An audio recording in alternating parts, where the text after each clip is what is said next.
Here we go. Welcome everybody to the Hospitality Sales Masterclass. We are on week 3 and I am going to begin to share my screen with you and start the PowerPoint. Let's see. Play from start. Whoops. Okay, there we go. So I had this added because this class is so much better than the last class. But my previous class, a lot of people didn't have their cameras on and they had themselves muted and there wasn't the interaction. And the one thing that we have learned, especially through this pandemic, is how vital tools like Zoom and Skype and doing these types of interactions can be. And I think it's going to be really interesting going forward to see how these types of tools get used in the meetings industry space. But the one thing I will share in the market research that I had conducted to compile the information for this, I would say that about 13 out of the 30 people I interviewed were either directors of sales and marketing, vice presidents, or national sales reps. And those folks all wanted to know what the future of technology in sales looked like. And even so, when I even first started this, I said, Zoom is such a powerful tool for us to use. Obviously for training purposes, but I encourage Avery Murphy Rockstars to get on Zoom with their clients.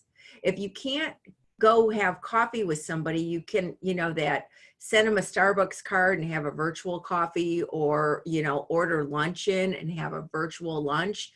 Think of how we can do that now, especially when the pandemic lifts and the shelter in place lifts. And we do start to go back to work and our furloughs, get lifted and all that stuff. We're still going to have to practice some form of social distancing. And I don't know how long that's going to exist for. So this is a great space to, grab your coffee cup, send a little Starbucks and say, hey, let's have coffee together.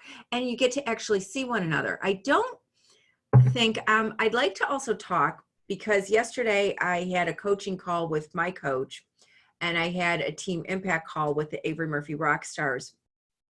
And one of the things that we talked about is, what does the future of meetings hold post-pandemic, post-shelter in place? And my coach, who does live meetings to onboard people into her coaching program, is looking to do a hybrid. And one of the things that I noticed from just doing these Zoom calls, I don't know, Amy, have you done any happy hours via Zoom with groups of people, or have you just done individual calls? I have done some group things, not on a business level. Well, I shouldn't say that, but not really on a business level, just because I'm, in a kind of this laid off situation. But, with personal friends and family and things, and it works well. I think something that's out of our control with this is just the internet connection and capability. And if you've got, internet going down and things, that can be an issue. But other than that, it's fun to be able to see people's faces and their reactions and talk about things and like that. So it's been good. Yeah, and I don't know if your experience has been the same. So I've used it for both professional and personal. It was on the personal side when I had happy hour with these girls that I go to the gym with every Saturday, and we go to Starbucks afterwards, and we've been missing our estrogen time, so to speak, right? And so there's 9 of us, and what's even in Starbucks, when we're all gathered, we push a couple tables together and we're all gathered together, in a group dynamic, when let's just say 9 to a dozen people, you kind of have groups pick up. Like, you know, Oh, three yeah. will start talking in a conversation, and then the next three will start talking in a conversation. And then the remaining three figure out what conversation they want to do and whether or not they want to hold their own conversation. And on a Zoom call, you can't do that. It's one person Right. speaks at a time. And then also think about how when groups talk, someone, you know, will say something and then you'll hear like, oh, wow. And everybody will be like, what happened? Like, and they'll start to like go all into that conversation, or somebody will burst out and laugh really loud. And then again, everybody will want to go into that conversation. And what the coach that I was talking to yesterday in my coaching session said is there's an energetic exchange that happens when we're in person that can't be replaced. So I just kind of bring that up as I talk about the advantages of having Zoom, and then some of the limitations of having Zoom and why I think our meetings industry will come back. It's just going to be different. Okay, so let's review what we did on our April 8th and April 15th coaching calls. Amy, you're in the Facebook group, correct?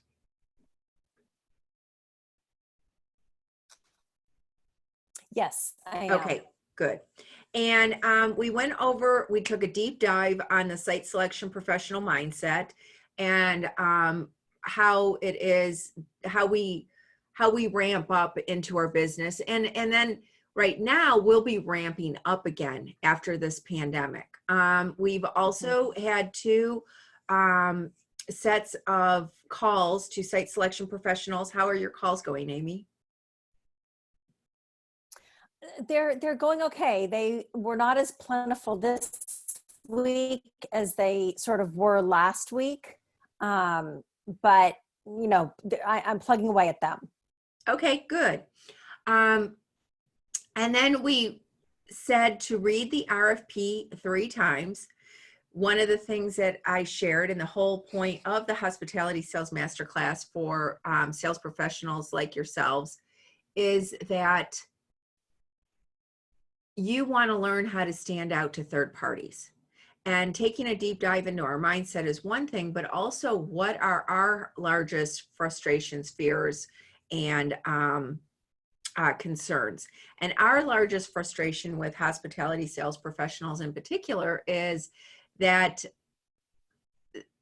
we get proposals that appear like the RFP was not read at all. So reading the RFP is the biggest thing that you can do to make sure that you fulfill so that your proposal can stand out. Reading it 3 times is just going to make your proposal stand out that much more, because you're looking for everything that you want to be in that RFP, everything that's missing from the RFP, and then just one more time to make sure that you've dotted all your I's and crossed all your T's. And then we went through the proposal checklist so that you could stand out. Any questions from the first couple of sessions that we had on April 8th and April 15th? No, I don't think so. Okay. And now we are going to talk about interested, qualified, and committed. When I was preparing this course, and I heard this as a sales professional, I was like, this is interesting. So how this relates to when you get an RFP from a site selection professional, or when you're reaching out to a site selection professional. When you get the RFP from Cvent, that means that the site selection professional and their client is interested in your hotel. You're not actually qualified in this process until you've made the shortlist. So when you submit that proposal, that just because you know there's a piece of business, you know the piece of business is coming to your destination, you know the piece of business fits in your hotel, that doesn't really equal qualified. It doesn't really become a qualified piece of business until you're either shortlisted or a site inspection has happened.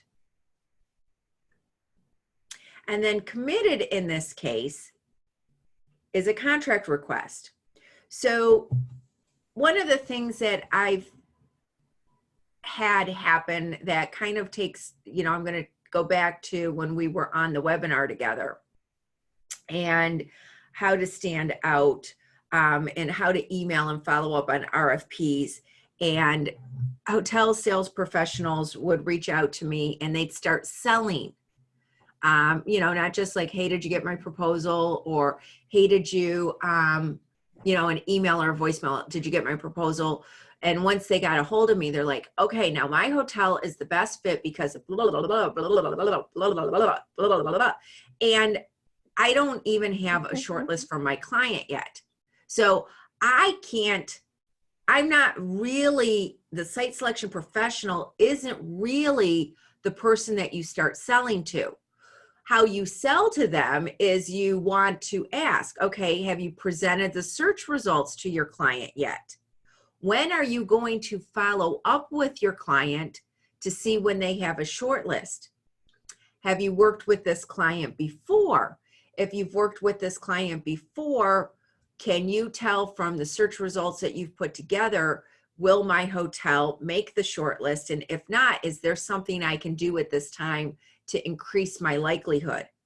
Do you see the difference in that conversation versus, oh, great, you got my proposal. Now, let me tell you all the great things about my hotel and why I think we're a great fit for your client. You see that little distinction of being interested versus qualified versus committed? Okay, I am going to keep going here. I look forward to you coming back to us. Cvent, what the site selection professional sees. Okay, we're going to, last week, we dived into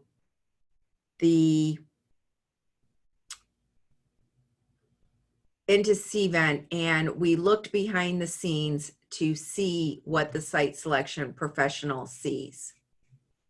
There you are, Amy. I know. I'm sorry about that. That's okay. So I just went on to the next slide. I finished what interested, qualified, and committed, and went on to the next slide about Cvent and what the site selection professional sees. Now, let me ask you,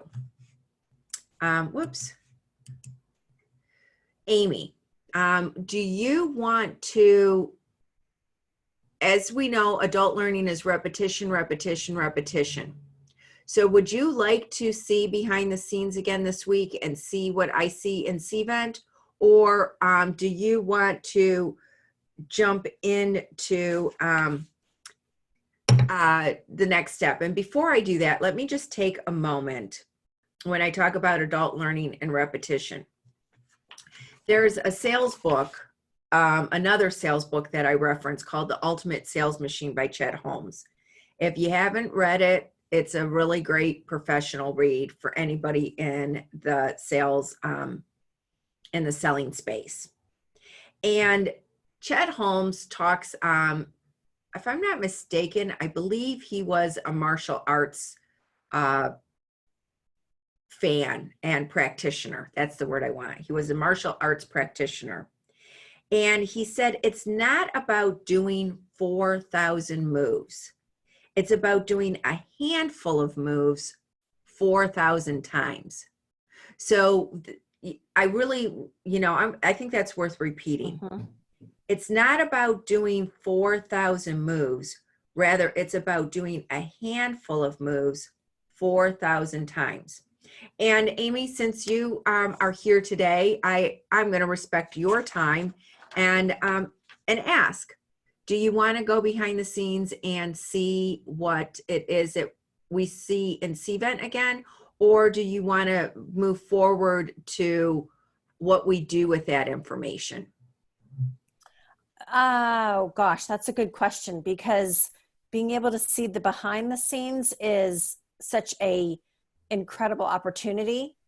And I'm not sure in terms of going behind the scenes if you would show us additional information because I think that last time I had a question of, when we're responding to an RFP and there's 3 date options, and we've responded to all 3 dates, how does that come up and how do you view that?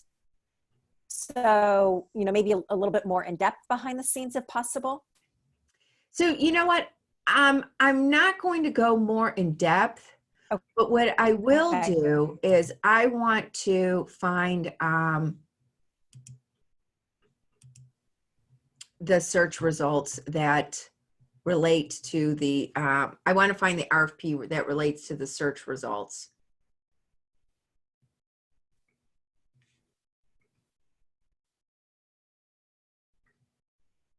That was 15 AH.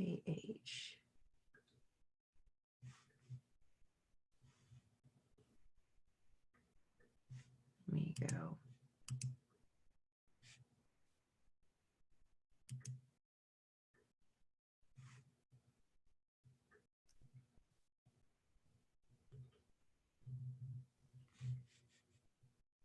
Okay. So let's look at this. Let's look at how everything came in. Now this has since been canceled. So, okay, when it cancels, I'm learning something here. We don't have the rates in for this. So, oh, that's a bummer.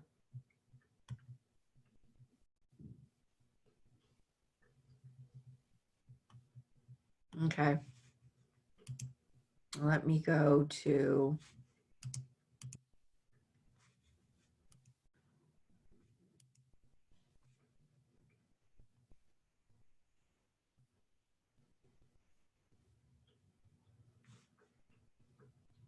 let me see what I pulled up last time.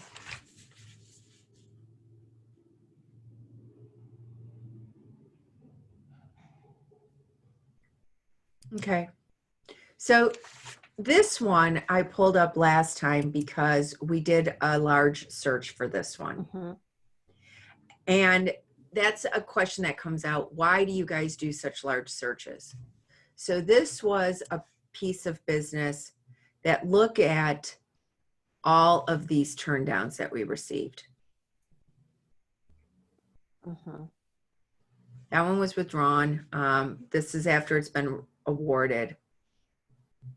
But look at all of this turndowns.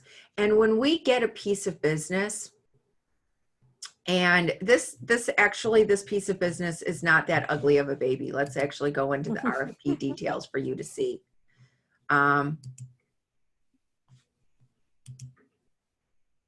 Okay, so this isn't that bad of a piece of business.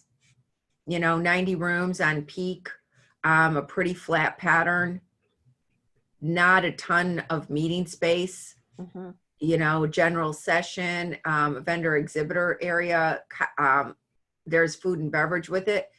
The killer about this piece of business is they've got a limited budget because they're on the state per diem. And if we go back up here and we look at it, they're on the state per diem, must have the state per diem, right? So, okay, great piece of business in that it's got some decent sleeping rooms. It's a 5-night stay. It does have some food and beverage. It's not a space hog. The rooms to space ratio is really great. But then you get to the budget and it's like, wah, wah. Now you get to the budget and this piece of business is shopping in Northern California. And Northern California has had so much more demand than other states that when our client says to us, oh, we'd love to be in Sacramento, and we're like, you and everybody else who wants the state per diem wants to be in Sacramento, or we want to be in Monterey, which again doesn't have a lot of supply for a larger piece of business. So in that case, we would expand the search because we know these are the types of search results that we're going to get. And then you can see some people submitted proposals, but this group requires the state per diem. And in this area, I believe the state per diem is 104. No, actually, this is Sacramento. The state per diem is 95. So this is over $100 off of what their required budget is. San Francisco Airport, the state per diem in that area, I believe, is 104 $40. It depends if it's in San Francisco General. San Francisco General is $250. Still, this is way over. Concord, Walnut Creek, this is closer because the state per diem in that area is $140. But look at all of these turn downs and the very few proposals we've done. Right. When we know a market and we know our client, that's when we'll do a larger search. So I just wanted to give you that background. That part I can dive deeper. Is there And something? did you expect to have so many turn downs, or? Yes. Okay. Yes. We expected to have so many turn downs because it's such a popular area. And because of that, because there's a lot of demand for that area, they can command higher rates. So we knew with the budget of our client and our client not being flexible with its budget, we knew we had to open up the search. And because you opened it up and because you got a pretty high percentage of turn downs, do you sort of use that information as, I don't know what the right term is, but like as backup to go back to your client and say, okay, well, we did look all over and we looked at this many hotels and this percentage was not able to come in. So, maybe let's look at this other city or this other area. Well, it depends. So when someone's seasoned like myself, we do that. When we know that's going to happen, we are proactive and do that. Okay. When someone's new into the business, they tend to be, most people follow the career path that I followed, where they're former hotel sales professionals and then they get into site selection. And as a former hotel sales professional, you bring with you, I don't want to push paperwork. I don't want to do lead saturation. I don't want to do any of those bad habits. And you're just so excited you got your client, and your client says, oh, I just want to look in San Francisco. So you just look in San Francisco. And then you get the search results back and you're like, okay, we're going to expand the search. So they say they want to go into this destination, and you go, okay, we're going to expand the search to San Jose, and we're going to expand the search into Sacramento. Well, again, these are markets that have high demand. So you've got to, over time, the site selection professional has an idea of what's happening in a marketplace, and they know to do their job on the front end for the client. And then depending on what the search results are and depending on the client, we might say, hey, we took the liberty of expanding the search because we anticipated this happening. But anyhow, that's what I wanted to show you. So let's look at how all of this, what I'm going to do, since this is,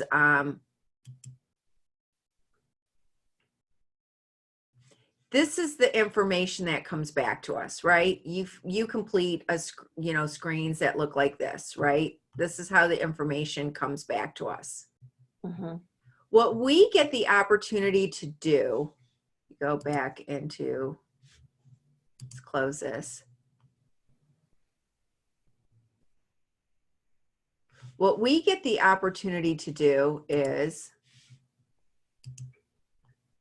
put everything in a report. It says view bids report. And then all of this comes up into an Excel spreadsheet. And then we play with the Excel spreadsheet. And what I'm going to show you next is what the end result of the Excel spreadsheet looks like.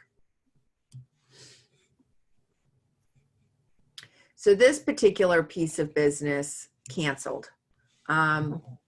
So this information is no longer valid, and it canceled before COVID-19. So I just, because this is sensitive information, I make sure that I pick scenarios that wouldn't ruffle feathers out there, so to speak. So here's who submitted proposals. Here's who turned down the business. Let me go back to submitted proposals. I'm going to scroll this way. So that's how many hotels submitted proposals. Actually, quite a few. We were looking in several destinations destinations. This is how many hotels turned it down. And believe it or not, we had hotels that didn't even respond. Mhm. Now Avery Murphy, we forward all this to our client because this particular client really wanted to be at a couple of specific properties. One of the properties that they wanted to be at for this one was the Ritz-Carlton in Laguna Niguel. Mhm. And the Ritz-Carlton Laguna Niguel did put together a proposal, but let's say, let me just look, let's say they wanted to be at the Shutters on the Beach in Santa Monica. And they go to the proposal and they're like, okay, but Michelle, I told you I want to be at Shutters on the Beach in Santa Monica. And we would say, yes, I know. And if you go to your turn downs, we did source them and they turned you down. And we don't have enough Okay. double rooms to accommodate your needs.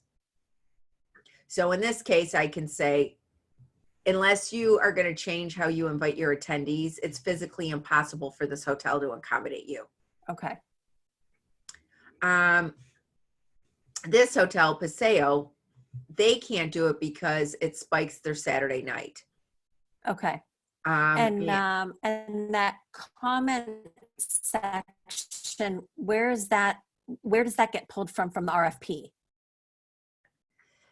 That I don't know, but when you turn it down, you can see, like, and this is what I sent to the client.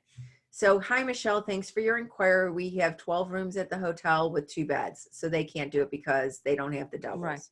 Right. Sorry, the dates are unavailable. Thanks for thinking. This hotel said the meeting space is unavailable. This stuff gives us an idea. Like I would breeze through this. Room rates too low, meeting space unavailable, sleeping rooms unavailable, dates pattern, sleeping rooms, dates pattern, low budget. So it's not consistent. It's different with each one. If I get like low budget across the board, then I know we have to look at a marketplace that's going to fit better within our client, or our client has to look at different dates. Now, here's the other thing that is interesting to note is see what happens with our placement fee is it is noted for hotels that don't offer 10% in the red. Okay. Now, what I will share, and obviously see, we still present everything to our clients.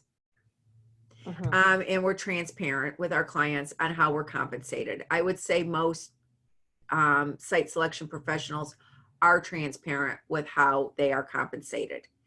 And I, at this point in time, it's feeling good for me to share a story with you. So as you know, I have booked a lot of state per diem business, California state per diem business. And I have had hotels say, back when I was with Helms Briscoe in 2005, I will quote you the state per diem, but I won't quote it to you commissionable. And then I'd have hotels that would quote the state per diem and they would quote it commissionable. And in those cases, I still present all the hotels to my client. And I share with my client, hey, I want you to know that I am not going to, I'm in this for the long term. I'm in this for your entire book of business. I'm not, I want to be here to consult you through everything. So if this hotel that's not going to pay my placement fee is the perfect hotel for you, I don't want to eliminate it from what you're going to see.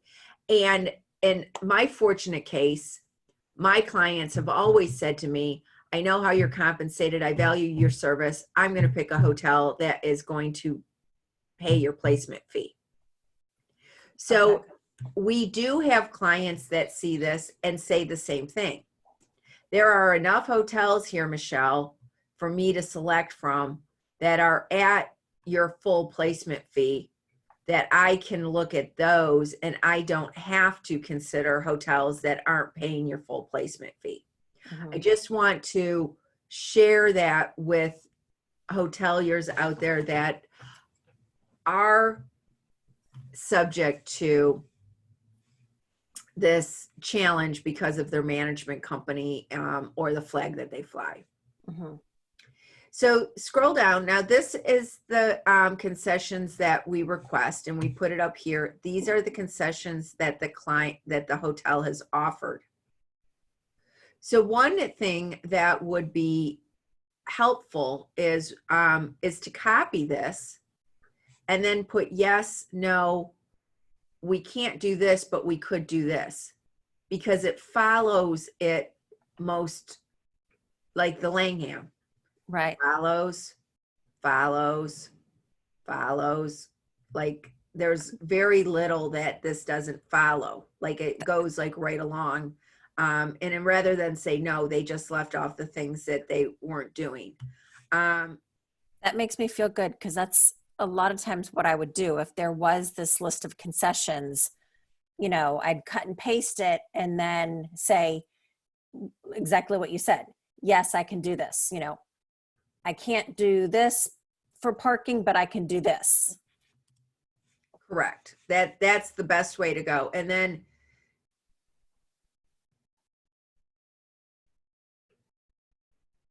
I'm just looking to see, like this one right here, this just reads really hard. You know, it's like that. There's like, when we said in the previous video, leave off the fluff, this is kind of like has a lot of fluff in it. Right. And then also in this area that we're talking about right now regarding concessions and things, if we have put a concession in sort of, I don't know, somewhere else within the RFP, is it necessary to repeat it throughout the RFP in different places? I would. Okay. Because because this is edited. And okay. because look at how much information is here. Right. And we continue. Here's the sleeping rooms. Jeez, so look at, like, this is again, fluff. Okay. Sleeping room needs met, yes. If there's a concession in there, great. But all this other stuff, your guests will relax and blah, blah, blah. Now, I'll be, because I'm honest and transparent, I didn't prepare these search results. My office manager, Kathy, did. When I prepare these search results, I get rid of this because all this stuff is on the website. Right. And with this, there's a hyperlink for our client to go to the website. Right. So, you know, even like the proposal introduction, this is all fluff and all stuff that's on the website. This one is a little bit more, you know, dear Michelle, thank you for, I'll be eager to get your feedback on once you've had a chance to review. Just even that little dear Michelle says more that you're thinking of the site selection professional as a client versus Right. this, you know, here, you see how those stand out? Right. When it's personalized. Yes. Okay. So scrolling down, sleeping room needs met, fluff. Now here's where the rates come in. And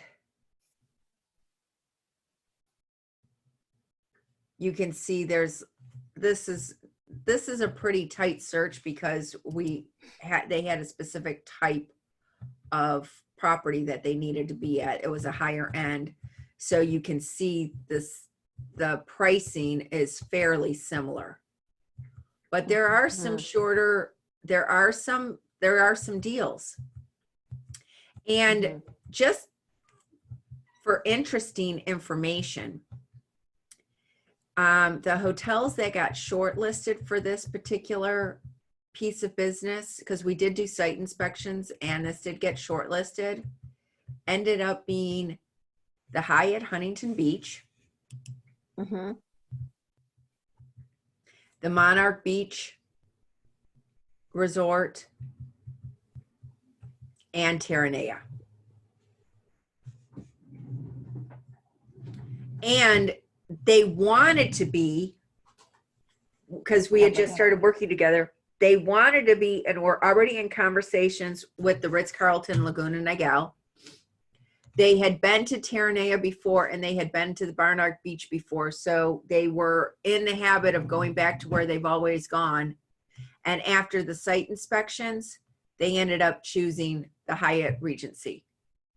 So we were at a contract request with the Hyatt Regency before this canceled. And after everything was done, because they canceled because their finances had changed and they couldn't fund this program any longer. Mm-hmm.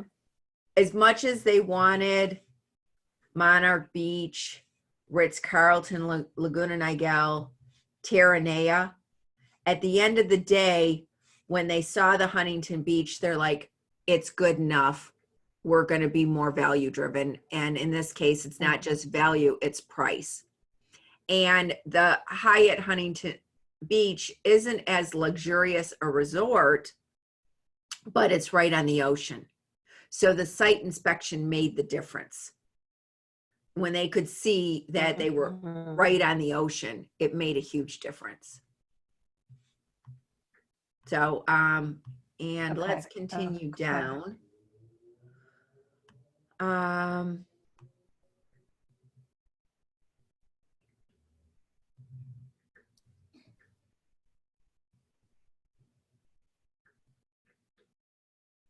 This is where, let's see if there's anybody who didn't put in meeting space.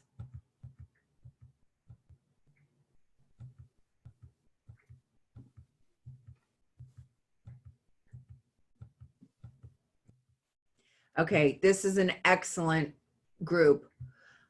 I'm not surprised. These are all higher end hotels. And we tend to have a different caliber of sales professional at the higher end hotels that take the time to do this. It's for those, the regular Marriott's, Hiltons of the world, you know, not that anything's a one size fits all, but this is, right. This is, you know, this is meat and potatoes right here. Are we going to have the right space? Is it going to be the, you know, right kind of space? Food and beverage minimums. Oops. Let me go down. And then attachments. Okay. AV needs. But as you can see, this is a lot of information. It's an incredible amount of information. And so as I'm sharing, my office manager puts this together. What I take, so what I go back to is, are you interested? Is the client interested, qualified, or committed? So when our clients see this, this is really an apples to apples comparison. We highlight things so they can see the concessions, they can see what the rates are, and they can see what the food and beverage minimum is, so that they can go, okay, let's meet these criteria first, and then dive deeper into looking at this other information. And is it helpful to see how this is presented? So, yeah, absolutely. Right. Cool. Yeah, no, this is fantastic. Let me minimize those screens and go back to the PowerPoint. Sorry, I didn't unplug my phone. No, don't worry. So we just went over what the site selection professional does with your proposal. I'm going to go through this again. So now that you see this, I'm going to say this: where are you in the sales process with your client or this meeting? And what can I do to help you with this client or meeting? Or may I learn more about you and your hot buttons? So for active RFPs, as I shared, when we present that to our clients, we're presenting apples to apples. It's like the dating site, right? Looking at the person, if somebody is just not your type, right? I'm trying to think of, Justin Bieber is just not my type. He's too young for me. I'll take if I take a look at him, not my type. Brad Pitt comes up, George Clooney comes up. Yep, he's my type. Like we're in the interested stage. Am I interested? So when you're talking to the site selection professional on an active RFP, you want to ask questions of, do you think I'll make your client shortlist? Will your client be doing site inspections? If we don't make the shortlist, is it possible that we could still do a site inspection? Those are the types of things that you want to ask. If you do bring your client to my hotel for a site inspection, even though we didn't make the shortlist, I promise you, Michelle, I will make you look like a rock star. I will make you look like a hero to your client.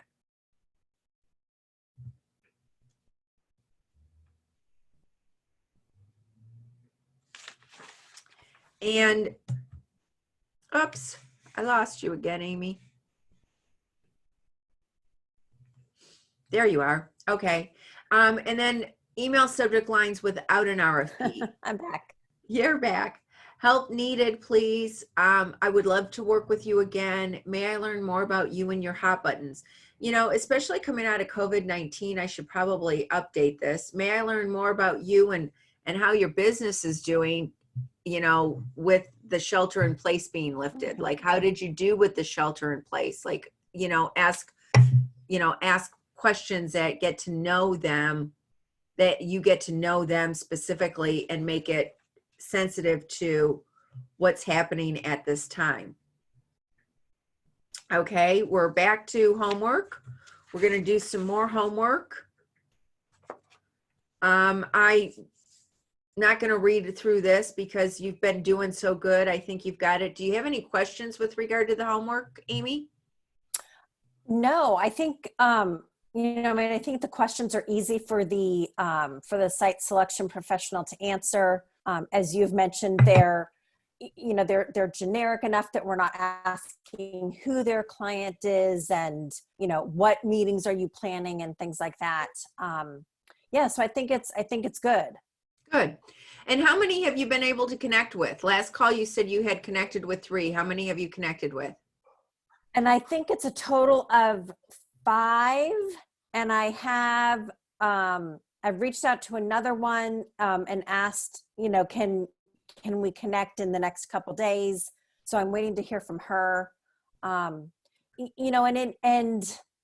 it is kind of this interesting time right now where you do want to be sensitive to how everybody's doing and like, where is their business? So I've maybe, which isn't great, I've hesitated to reach out to a couple people just because I do know them, but I've reached out to the ones that I know a little bit better first. Okay. If that sort of makes sense. Sure. Would it be possible for you? Could I make a request? Would you be able to post the results of the 5 that you have onto the Facebook page today? I think so. I was actually looking at that earlier and sort of trying to figure out how to get them loaded on there. And okay. I was doing it on my phone, so I think I might need to do it more on my laptop so that I can actually, figure out how to upload things or type things in. Perfect. Cool. Well, just some more homework until we do our last class on April 29th. And yay, we made it through session 3. Easy breezy today. Awesome. Thank you, Amy. I really appreciate you being here on each and every call. It's wonderful to see you and get to know you through this entire process. Thank you so much. This Do you has have been any great, other Michelle. questions before we sign off today?